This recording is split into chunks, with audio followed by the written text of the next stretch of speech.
Decision 2016. Now, Super Tuesday was good to both Donald Trump and Hillary Clinton, but they did not deliver a knockout punch to their rivals.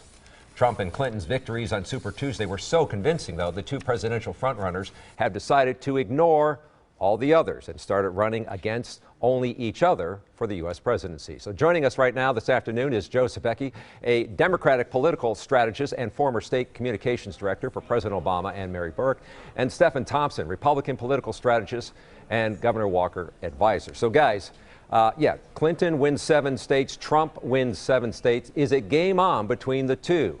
Joe.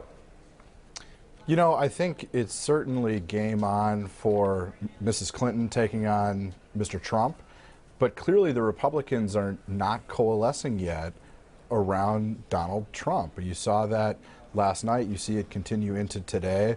There is still a very serious effort underway to stop him from getting the nomination. Stephan, would you agree with that? Well, I think that both candidates seem to be having a hard time putting away their primaries. Historically, they both should have ended it last night, but you saw Bernie Sanders win 4 states. You saw Bernie Sanders out-fundraise Hillary Clinton last month. And you saw 3 different Republican candidates win primaries and caucuses last night, with Donald Trump still over 900 delegates away from becoming the Republican Party nominee. I'd expect both primaries to go on for some time yet.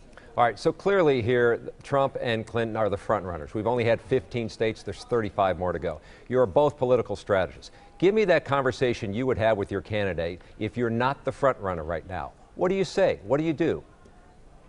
If I was Senator Sanders or advising him, I would be telling him that he has to grow his coalition.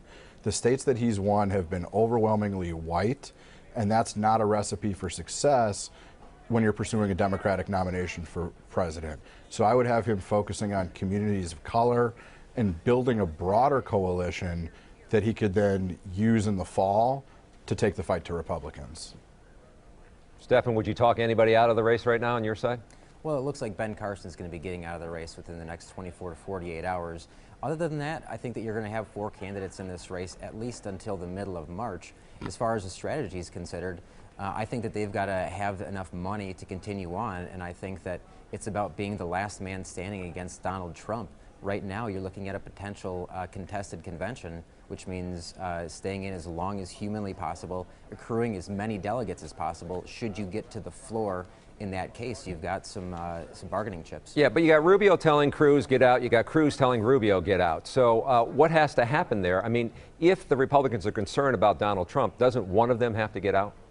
Potentially, yes, but I think that at the same point, if they would need to get out, they need to get out right now, and it needs to be one-on-one to beat Trump.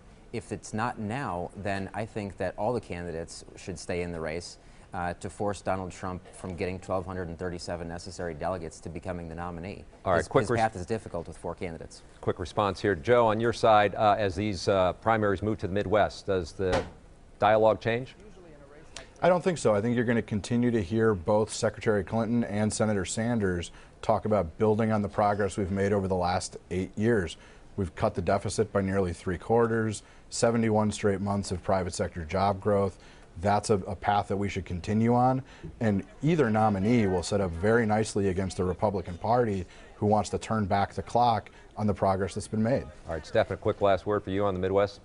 Well, I think that the Midwest is going to have less of a dynamic change than the fact that on March 15th, Republicans start allocating delegates by a winner-take-all status compared to just proportional right now. So it'll move pretty fast then. All right, thank you both for joining us. You can get more political coverage of the presidential race on our website. Just log on to tmj4.com/decision2016.